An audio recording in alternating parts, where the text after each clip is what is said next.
The first thing he noticed wasn't her face. It was the pause. The kind of pause that happens when a room decides who matters and who doesn't. The restaurant was quiet in that expensive way. Low jazz humming like it had been trained not to disturb wealth. Crystal glasses catching candlelight. Men in tailored suits speaking softly as if even their voices had been educated. Ethan Blackwood sat at the corner table, the best one in the house. He always did. The maitre d' had practically jogged to greet him. "Mr. Blackwood." "Your usual?" Ethan nodded without looking up from his phone. Numbers scrolled across the screen. Markets, acquisitions, power, condensed into digits. Then someone approached the table, not rushed, not nervous, just present. "Good evening, sir." Her voice was calm, steady, no forced cheer. Ethan didn't look up. "I'll have the filet, medium rare, and a glass of the Bordeaux you keep pretending is rare." A few people nearby chuckled softly, the kind of laugh that said, "He's sharp, he's important." "Of course," she replied. Still, he didn't look up. There it was again, that pause. Not awkward, intentional. She waited. Finally, Ethan glanced up, irritation already forming, ready to dismiss whoever was interrupting his momentum, and then he saw her, a black woman, early 30s, simple uniform, hair pulled back neatly, no jewelry except a thin silver chain. Her eyes met his, not challenging, not submissive, just observant. Something in him shifted, not consciously, reflexively. "Is there a problem?" he asked. "No, sir," she said. "I just wanted to confirm if you'd like the filet with the truffle butter or without." Ethan blinked. The question felt unnecessary. He hated unnecessary things. "Does it matter?" he said. She didn't flinch. "Only if it matters to you." Another pause. This one stretched. He smirked. "Sure, whatever you think is best." A test. He liked tests. She nodded. "Truffle butter it is." As she turned to leave, he finally noticed something else. She hadn't written anything down. No pen, no pad. He watched her walk away, her posture straight and her movements efficient. Not rushed. Not slow. Interesting, he thought, but not important. Around him, the restaurant resumed its quiet hum. Ethan Blackwood had built his empire on control, on knowing things before others did, on reading rooms, people, markets. He prided himself on spotting weakness. And in his world, people like her didn't factor into the equation. She was background, a function, a necessary convenience. When she returned with the wine, she placed the glass gently, aligning it perfectly, with the knife. "Would you like to taste it first?" she asked. He waved a hand. "I trust you." That earned a flicker in her eyes. Gone as quickly as it came. Very well. As she poured, he studied her more closely now. The way her hands didn't shake, the way she stood, not leaning in, not pulling back. "You've been here long?" he asked, swirling the wine. "Yes, sir." "How long is long?" "Long enough." He smiled thinly. "That's not an answer." "It's the one I meant," she said. Another nearby table went quiet. Not fully, just enough. Ethan chuckled. "Careful. You don't want to sound clever." Her lips curved slightly, not a smile, more like acknowledgement. "I'll keep that in mind." She stepped back, giving him space, but didn't rush away. Something about that bothered him. "You know," he said casually, "I always wonder how people end up here." She waited. "I mean," he continued, lowering his voice just enough to feel conspiratorial, was it the plan? Or did life just happen? There it was. The question dressed as curiosity, the judgment wrapped in politeness. Around them, people pretended not to listen. They always did. Her expression didn't change. "Everyone ends up somewhere, sir." He raised an eyebrow. "That's one way to avoid the question." I didn't avoid it, she replied. I answered it. He laughed softly. You're good. I'll give you that. She nodded once. Enjoy your wine. As she turned away, he added, What's your name? She stopped. Maya. Maya, he repeated. I'm Ethan. I know, she said, without turning back. That did it. The smirk widened. Confidence was cute when it knew its place, dangerous when it didn't. The filet arrived perfectly cooked. The truffle butter melted just right. Ethan ate, satisfied, while his mind returned to his phone, to numbers and deals. But every so often his eyes drifted back to Maya, the way she moved through the room, the way other servers deferred to her, without making a show of it. The way she spoke to guests, never apologetic, never overfamiliar. She didn't perform servitude. She provided service. There was a difference. He finished his meal and leaned back, signaling for the check. Maya approached. Again. Everything to your satisfaction? Yes, he said. Actually, more than I expected. She inclined her head slightly. As she placed the bill on the table, he glanced at the total and smiled. Do you ever think about money? He asked, tapping the receipt. She looked at him. Most people do. I mean, really think about it, he said. Strategy, growth, the long game. Her gaze didn't waver. Some people have the luxury of thinking long-term, he chuckled. That's one way to put it. He slid his card onto the tray, then paused. You know, he said, voice light, I give talks sometimes. To young entrepreneurs. People hungry to move up. She waited. I like to ask questions. See how people think. The air shifted. Subtle. Charged. And? She asked. And I'm curious, he said. If someone like you were suddenly handed a large sum of money, what would you do with it? There it was. Not curiosity. A game. A few heads turned. Someone at the bar leaned in. Maya looked at the card, then at him. How large? She asked. He smiled, enjoying himself now. Let's say $1 billion. A soft laugh rippled through the room. A billionaire asking a waitress for financial advice. The irony was delicious to him. Go on, he said. I'm genuinely interested. Maya didn't answer right away. She studied him, not his suit, not his watch, his face, the confidence, the assumption, the quiet certainty that this was his moment. Finally, she spoke. I'd ask one question first. Oh? Ethan said. By all means. She leaned in slightly, lowering her voice, not submissive, but precise. Would the money be clean? She asked. Or would it come with strings? The laughter stopped. Ethan blinked. Well, he said slowly. Money is money, she straightened. Then I wouldn't take it. Silence. Not the comfortable kind, the kind that presses. Ethan stared at her, smile frozen. You wouldn't take $1 billion? He said, incredulous. No, she replied. I wouldn't. He laughed, too loud this time. That's adorable. Her expression remained calm. You see, he continued, warming to his role, this is why financial literacy matters. People like you don't understand opportunity. A few nods, a few murmurs. Maya didn't argue. She simply said, Opportunity isn't always what it looks like from the outside. Ethan shook his head. You know what? This is fascinating. He leaned back, crossing his arms. Let's do this, he said. Give me your advice. Pretend I'm the one who doesn't understand money. A challenge, a mockery disguised as generosity. The room held its breath. Maya looked at the card on the tray. Then she looked back at him. Very well, she said.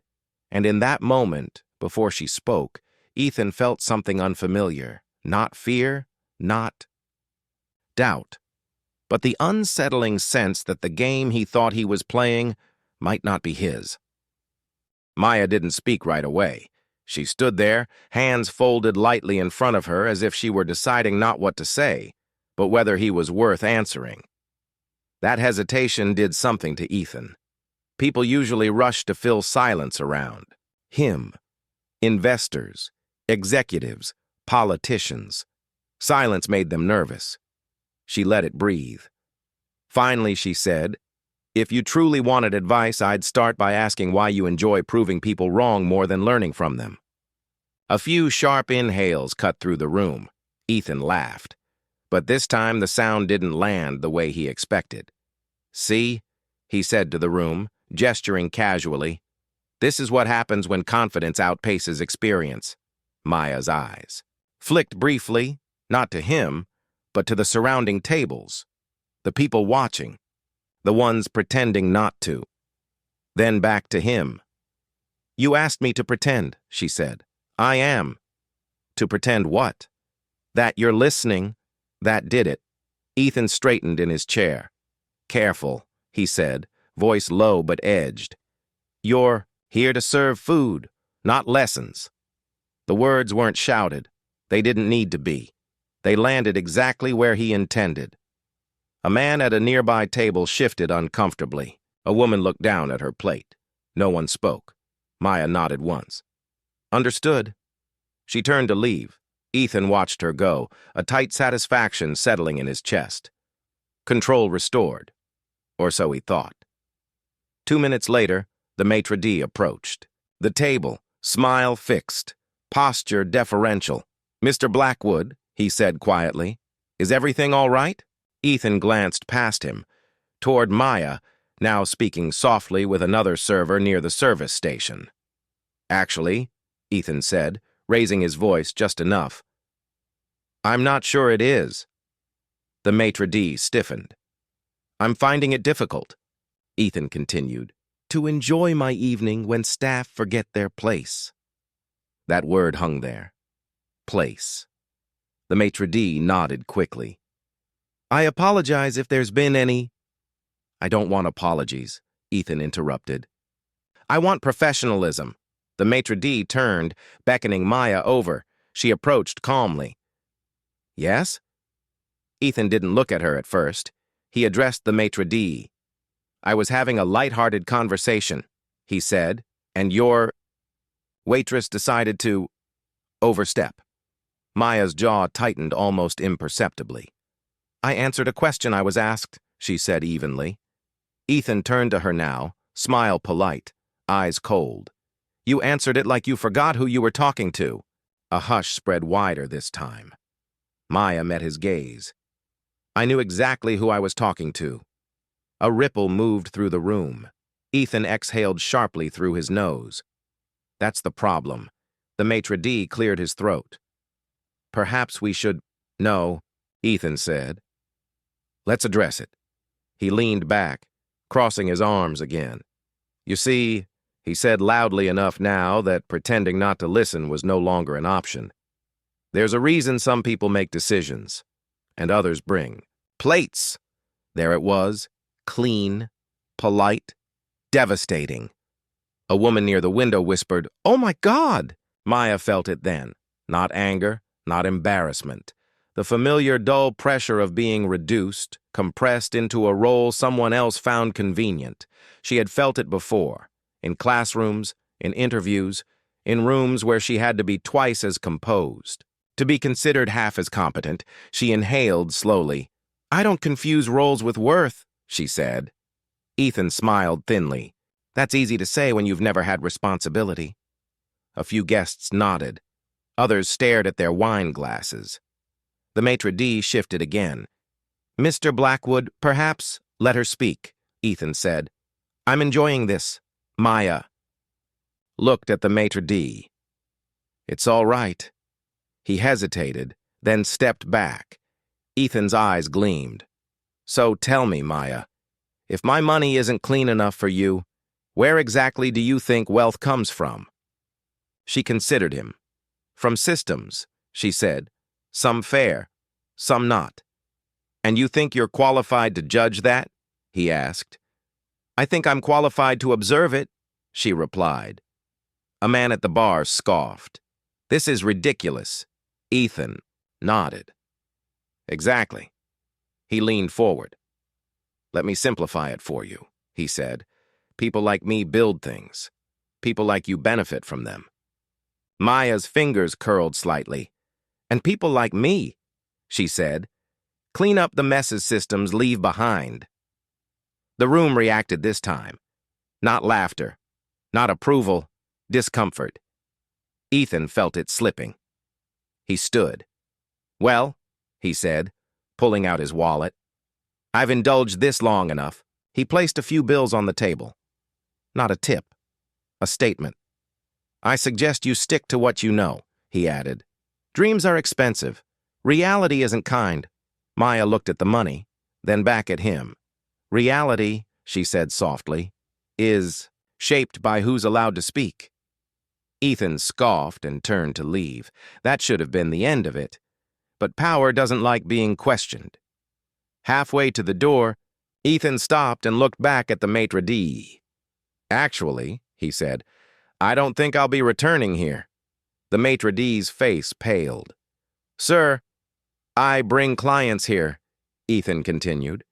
"Investors, board members, people who spend." He glanced pointedly at Maya. "And I don't do business where staff forget their place." The implication was clear. The maitre d' swallowed. "I understand." Ethan turned, satisfied, and walked out.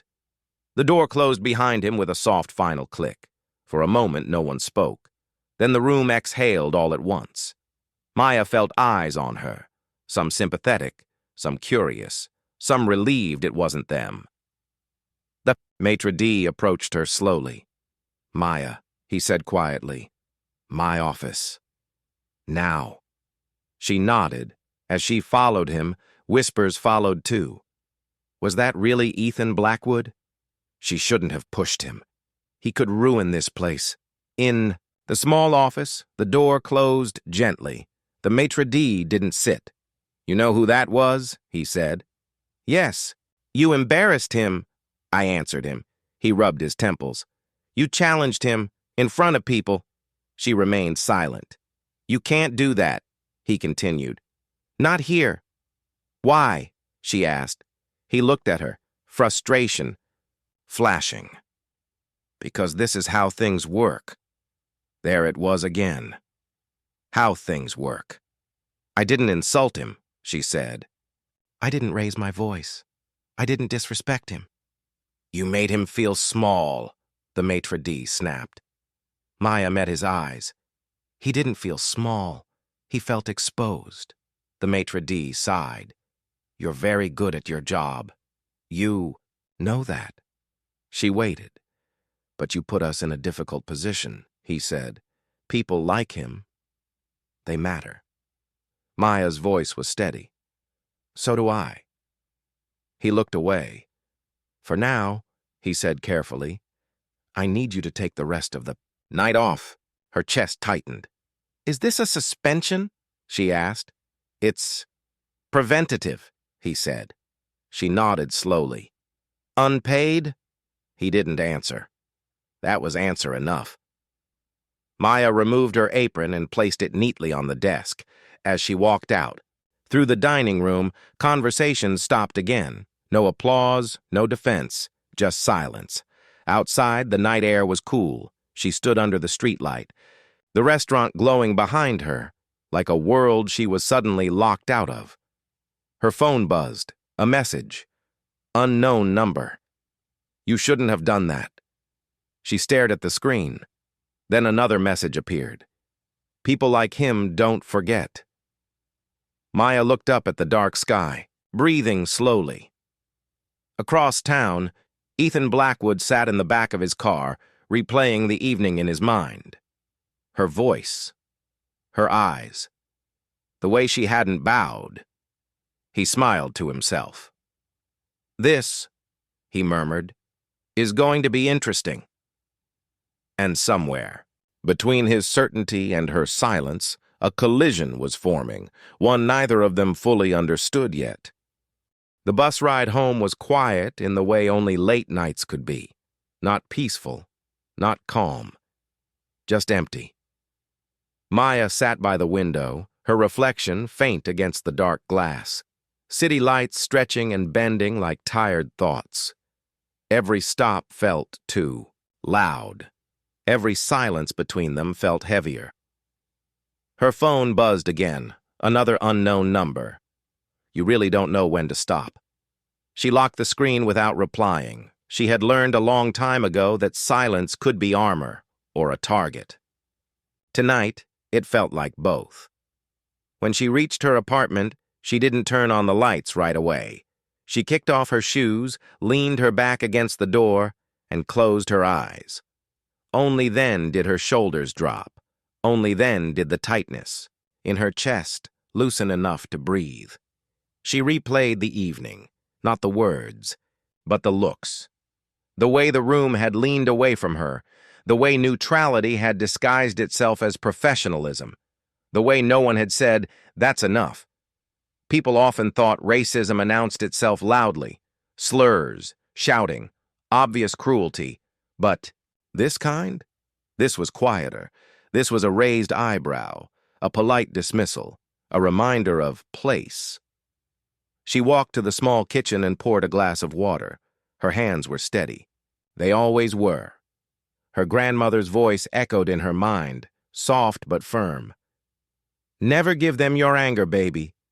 They'll use it to prove who they think you are. Maya had been 8 years old when she first learned that lesson. A teacher had. Assumed she was in the wrong classroom. Another had complimented her on how articulate she was, as if it were unexpected. Later in college, professors who mistook her confidence for attitude.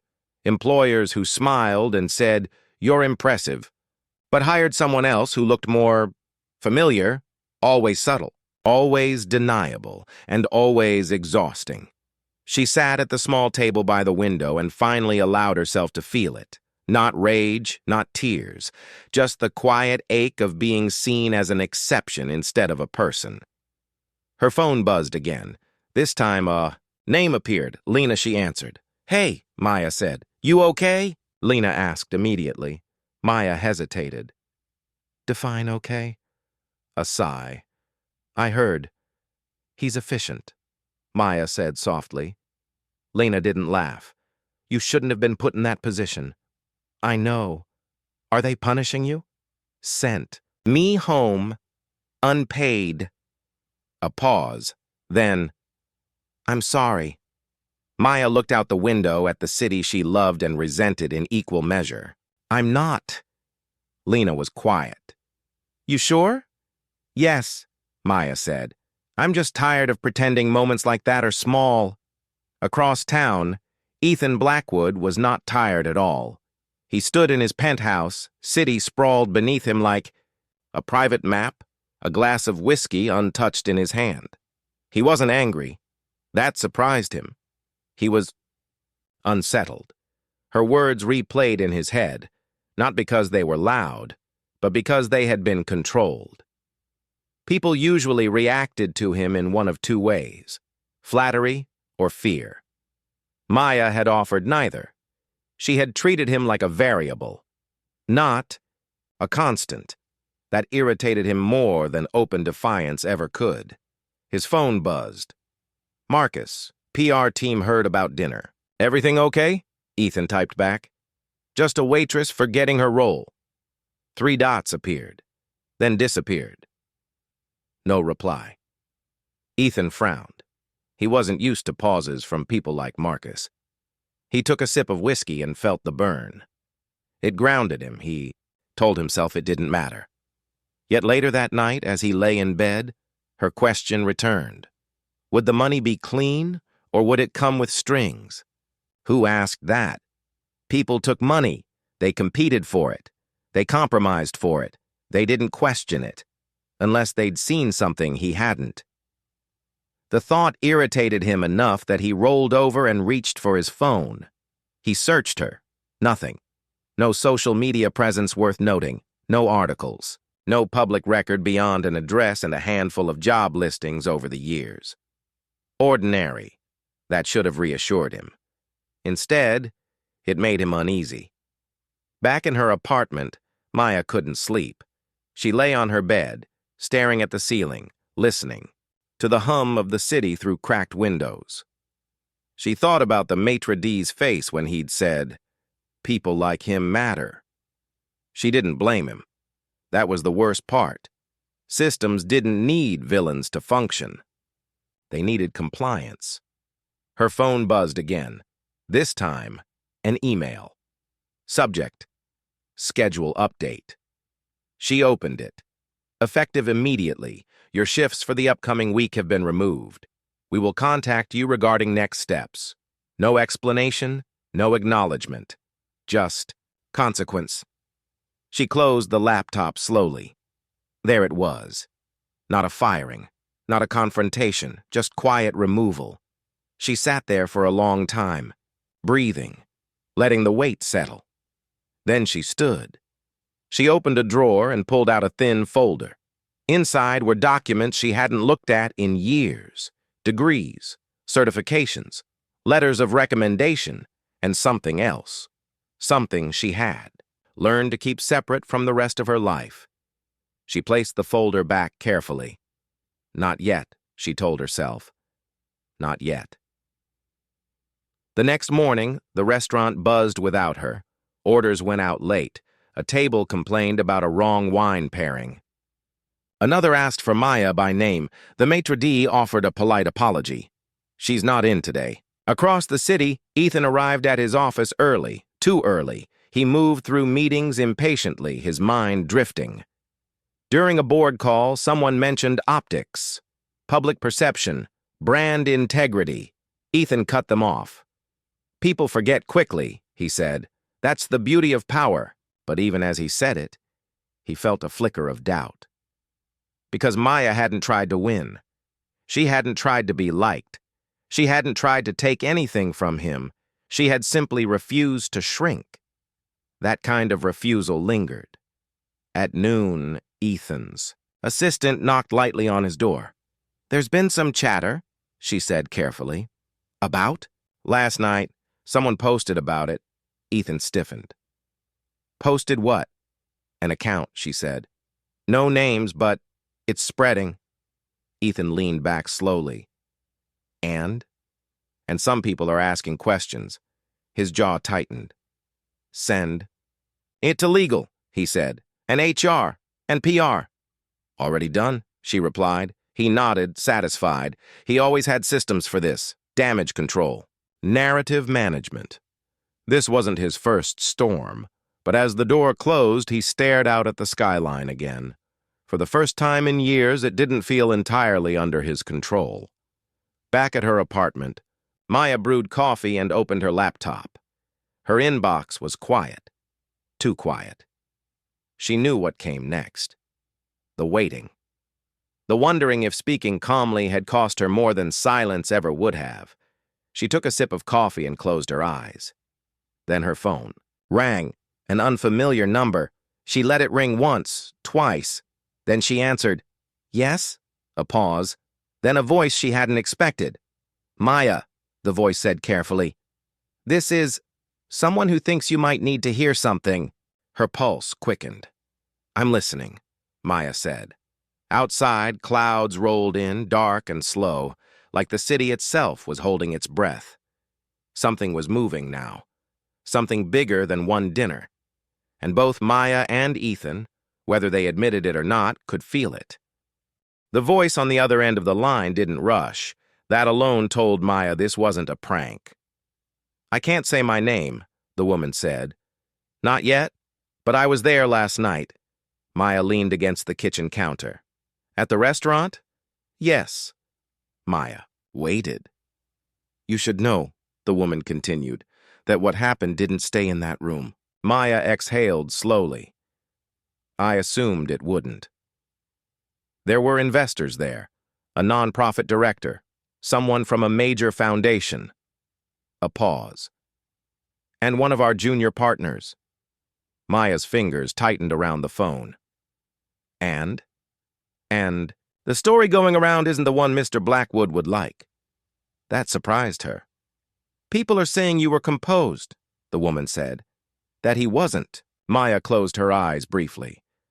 "I'm calling," the woman added, Because the restaurant's management is already getting pressure. From him, Maya said. Yes. Silence sat between them. Why are you telling me this? Maya asked. Because they're going to make this your fault, the woman replied, quietly, cleanly. And because I've seen this happen before. Maya opened her eyes. And what happens next? Usually, the woman said, the person without power disappears. The line went dead. Maya stared at her phone long after the call ended. By noon, the disappearance had begun. An email arrived from HR. We'd like to discuss a mutual separation agreement. No mention of performance, no mention of conduct, just language smoothed to remove blame and responsibility. She forwarded the email to Lena. Lena replied instantly. This is retaliation, Maya typed back. They'll say it isn't.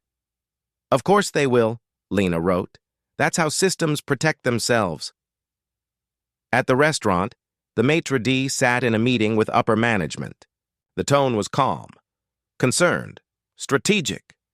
No one is accusing her of anything, the regional director said.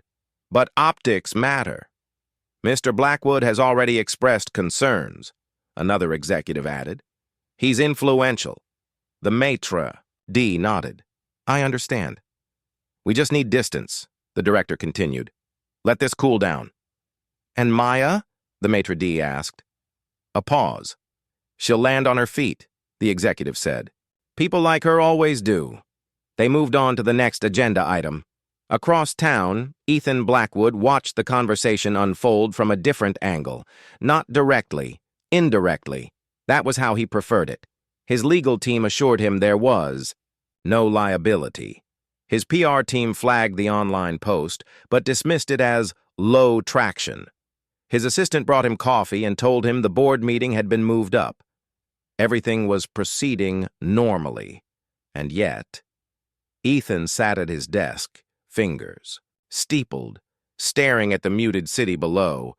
The post had bothered him more than he let on. Not because it accused him of racism.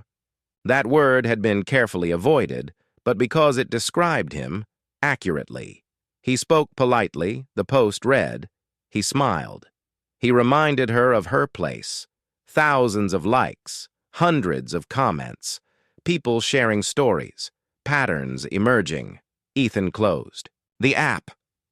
People project, he muttered.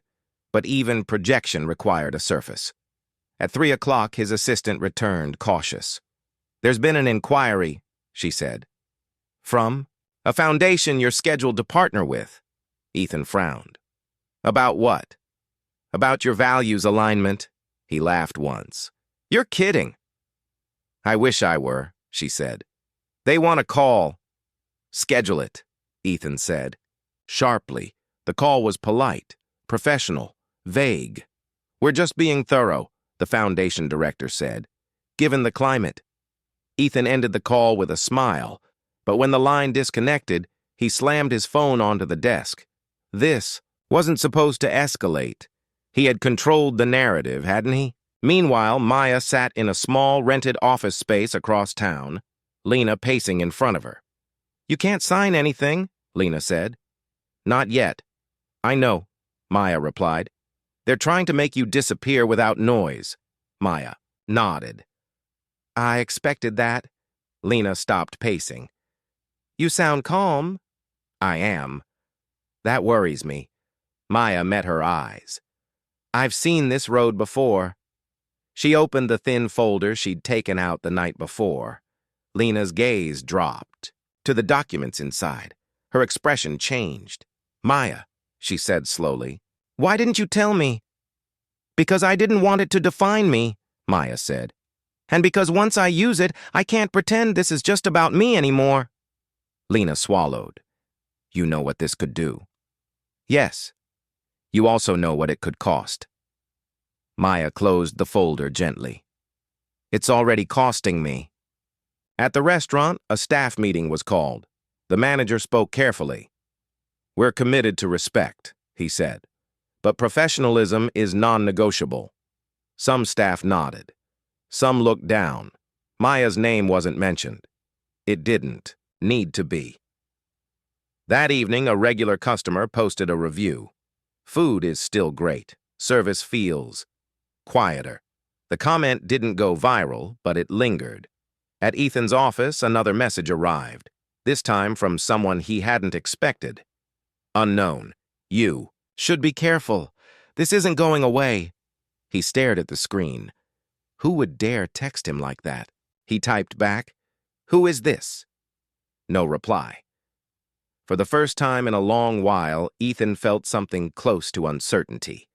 He told himself it was temporary. Everything was. Maya stood at her window that night watching headlights stream below. She thought about the people who'd watched and said nothing, the ones who'd benefited from her silence in the past, the ones who'd quietly supported her now, and the ones who'd already decided this was inconvenient. Her phone buzzed. An email. Subject, request for statement a journalist. Then another. Then another. She didn't open them. Not yet. She closed the blinds and sat down at her table, hands folded, breathing slow and steady. The system was tightening around her now. Contracts. Silence. Polite. Pressure. This was the part where people usually backed down, where dignity was exchanged for stability. Maya opened the folder again. This time, she didn't close it. Across the city, Ethan poured himself another drink and stood by the glass wall of his penthouse. Lights glittered below. He told himself this would blow over, that power always won, that people like her eventually learned. But, deep down, something else stirred. A realization he didn't want to name, that he might have underestimated not her anger, but her patience. And patience, when combined with timing, could be dangerous. Very dangerous. The folder was thinner than most people expected. No dramatic seals, no gold embossing, just paper. Clean, precise, devastating in the right light. Maya sat at her table as dawn crept in through the edges of the blinds. She hadn't slept. Not because she was anxious, but because she was thinking. Timing mattered. Exposure without context became noise. Truth without framing became inconvenience. She had learned that lesson years ago in rooms where people smiled while deciding who would be heard and who would be managed. Her phone buzzed again. Another journalist. Then a message from the woman who had called her the day before. Unknown. They're preparing a statement, painting you as unprofessional but valued. Maya closed. Her eyes unprofessional. The word systems used when composure threatened hierarchy. She typed back, "Thank you. Please don't put your name on anything yet." A moment passed. Understood. Across town, Ethan Blackwood sat in a conference room with glass walls and muted panic. The PR team spoke in turns, carefully, smoothly.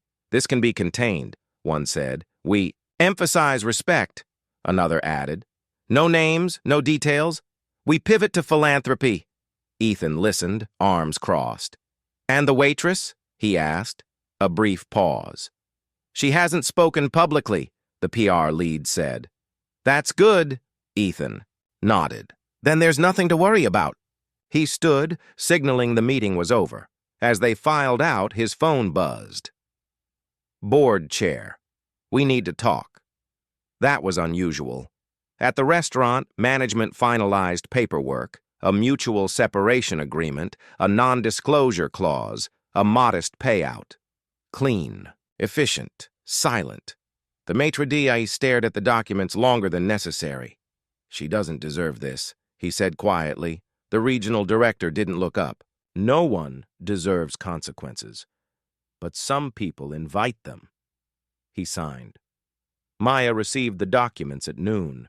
She read them once, then again.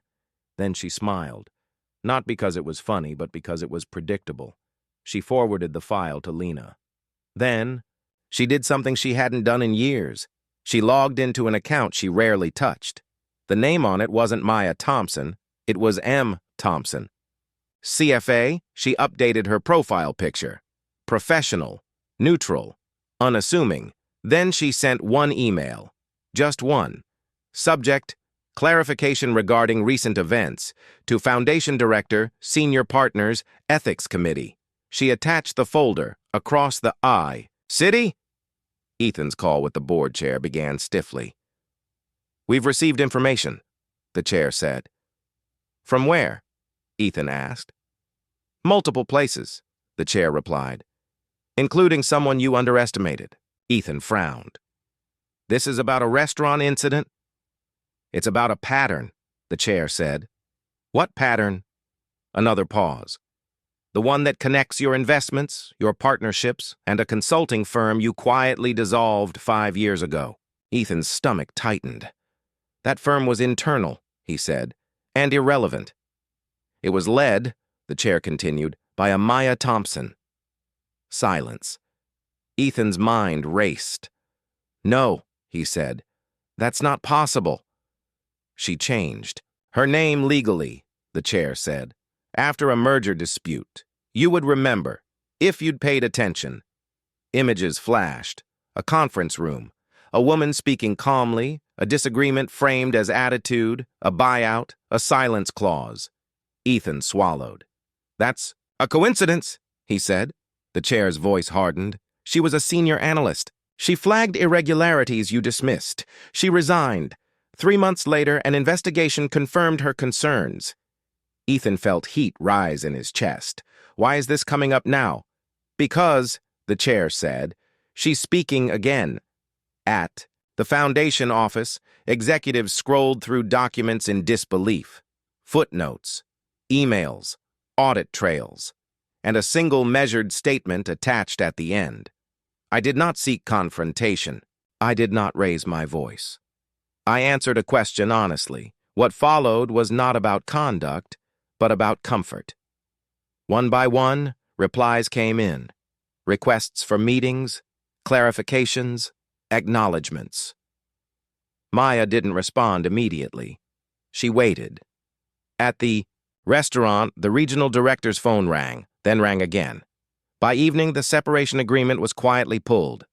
We need to reassess, he told the maitre d'. Immediately. The maitre d' nodded, relief and fear mixing on his face. Across town, Ethan stood in his office alone. His assistant had left early. His phone lay face down on the desk. He turned it over. Missed calls. Texts. One message stood, out unknown.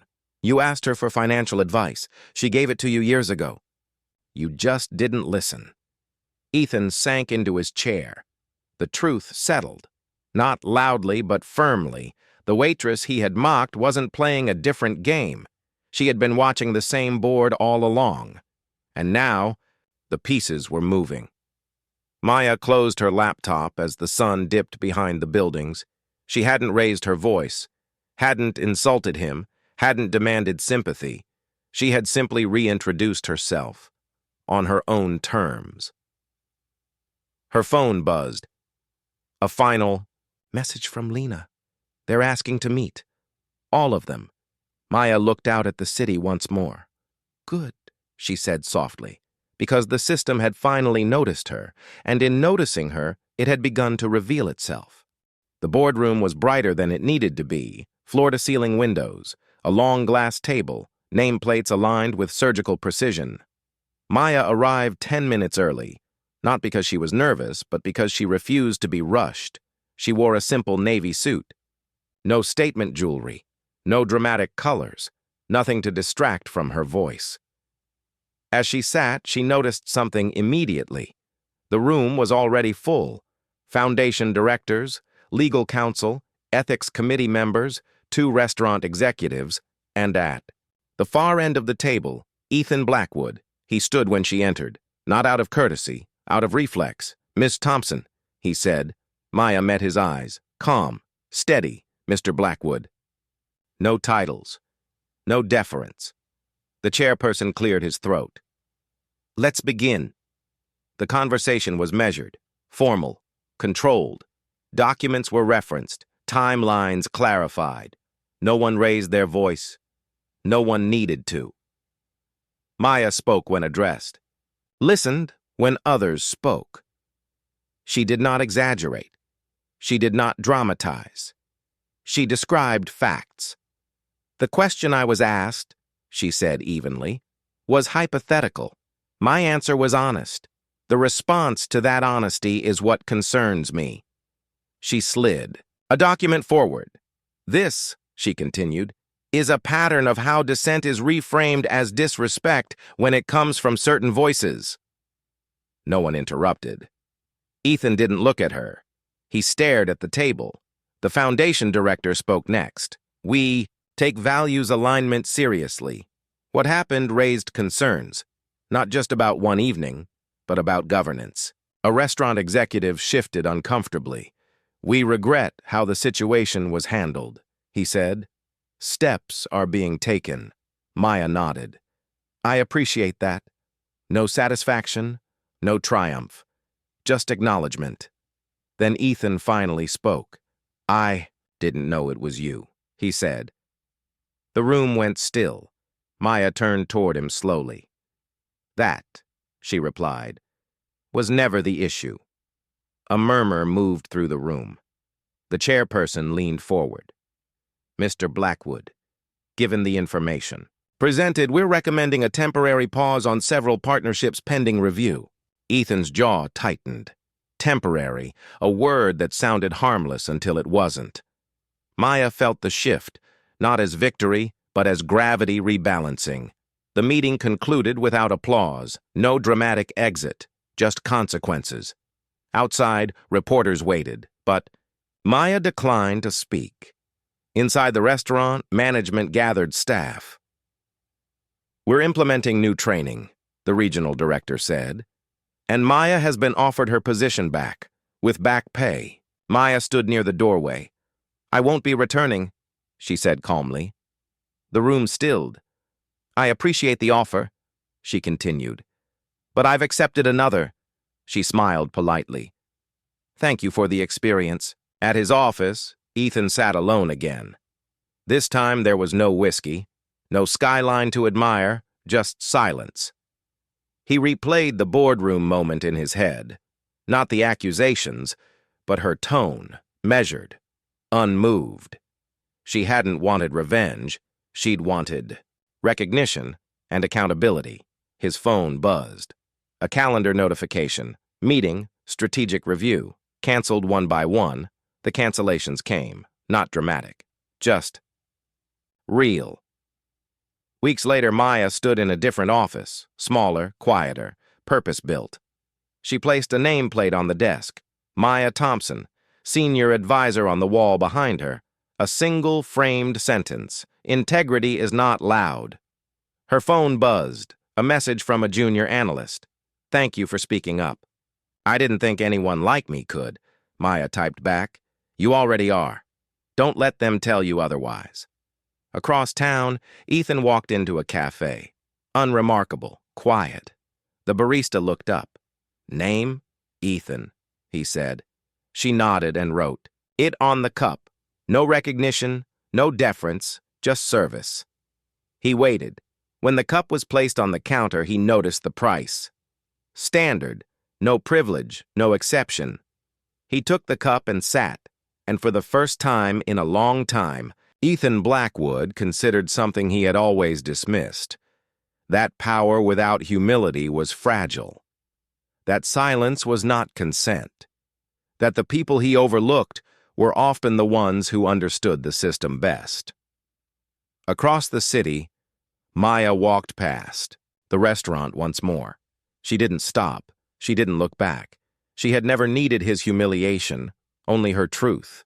And now, it had done exactly what it was supposed to do. Not loudly, not violently, but decisively.